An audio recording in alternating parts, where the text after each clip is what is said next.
जैसे रुपया गिरता है इनकी तो दौलत में इजाफा हो जाता है, इनको तो कोई फ़र्क नहीं है महंगाई का। और ये जो इनके साथ वो मीडिया हाउसेस थे जो सारा वक्त हमारी बारी महंगाई लगे रहते थे, वो आज किधर है? वो क्यों चुप करके बैठे हैं?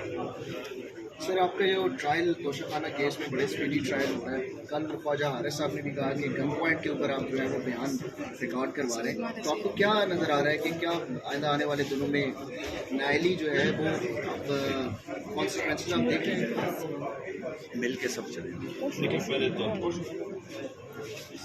ये सारा हिस्सा है ये जो तोशाखाना ये 14 महीने से कोशिश कर रहे तहरीक इंसाफ को किसी तरह खत्म करे, क्योंकि 30 में से 37 बाई इलेक्शन जीत गए और अब रेटिंग उससे भी ऊपर चली गई है।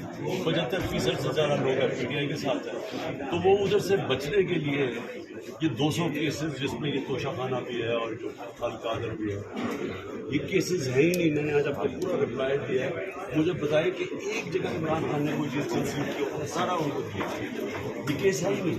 लेकिन जल्दी इसलिए है कि किसी तरह कराने से पहले इसको नायल करो ताकि रेस में ना हो। बस वो नवाज शरीफ से बैठा इंतजार कर रहा है कि जब तक वो जो लंदन प्लान था कि जेल में पहले इसको डालो फिर मैं आऊँगा वापस। खान साहब, अगर नाहल किया जाता है तो क्या स्ट्रेटजी होगी पार्टी की? बिल्कुल लड़ेगी पार्टी वो।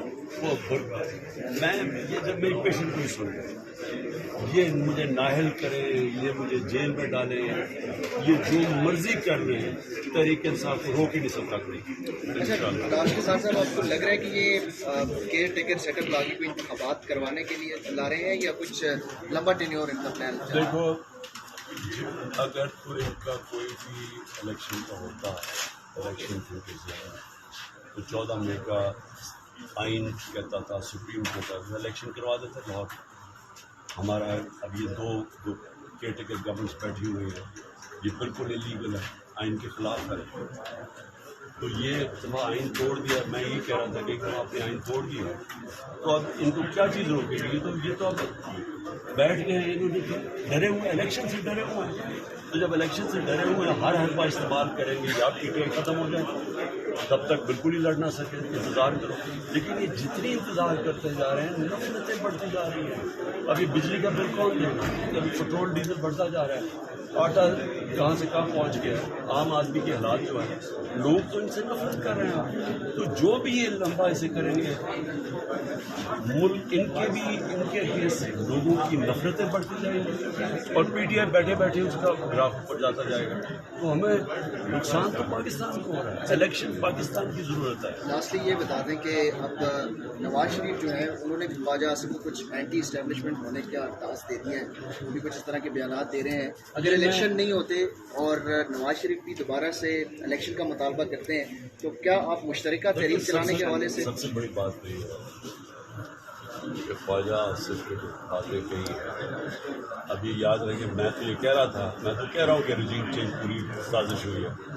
और मैंने बाद में जब हमें पता चला कि हुसैन हक्कानी को इसने बाजवा ने हायर किया हुआ है, तो मैं तो तब कह रहा था कि यहाँ से इसने शुरू की थी साजिश, यहाँ से शुरू की थी, अमरीकनों को फिर से शामिल किया उसके अंदर। तो ख्वाजा आसिफ ने बात की है, ये सारी चीज़ें अल्लाह कंफर्म हो गया कि साजिश के तहत गवर्नमेंट कराई है उन्होंने। और सिर्फ अब सवाल ये है कि क्या इस मुल्क का कोई फ्यूचर है कि अगर एक आदमी के पास इतनी पावर हो कि इलेक्टेड गवर्नमेंट गिरा के और चोरों को ऊपर बैठा दे, वो मुल्क का बेड़ा गर्क कर दे और उसे पूछने वाला कोई ना हो? क्या कोई मुल्क चल सकता है इस तरह? सवाल तो ये है, कोई मुल्क दुनिया में तरक्की कर सकता है, उसकी कोई चांस है ऊपर जाने की, जिन्हें एक सुपर पावर बैठी हुई है, सुपर किंग, वो जो अंदर से बंद कमरे में जो फैसला, अच्छा जी उसको एक्सटेंशन चाहिए, शहबाज शरीफ ने एक्सटेंशन का वादा किया, चलो जी गवर्नमेंट गिरा दो, और वो नतीजा अब आप सबके सामने है। सर, इसहाक डार के हवाले से कह रहे हैं कि उसको निगरान वज़ीर आज़म बनाया जा रहा है, और अपोजिशन की तरफ से भी कहा गया कि वो मुआशी तौर पे मैच्योर हैं, तो उस हवाले से क्या कहते हैं? इसहाक डार को क्या वो नवाज शरीफ को ला के बैठा के वज़ीर आज़म बना दो? पर अगर आपने यही करना है, केयर टेकर का तो मकसद होता है कोई न्यूट्रल अंपायर आके इलेक्शन करवाए। इन्होंने तो वो मकसद ही ख़त्म कर दिया केयर टेकर का, जिसको मर्जी लें।